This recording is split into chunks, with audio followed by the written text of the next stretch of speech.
Mafundisho ya manabii wa uongo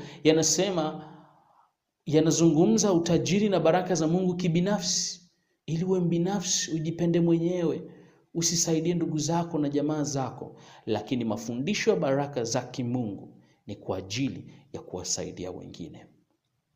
Leo kama hujafanya hivyo, umewatenga ndugu zako. Sikiliza, maandiko yanasema katika kitabu cha Timotheo, yanasema kwamba mtu asiyewajali wa kwake ni mbaya kuliko yeye asiamini, tena ameikana imani.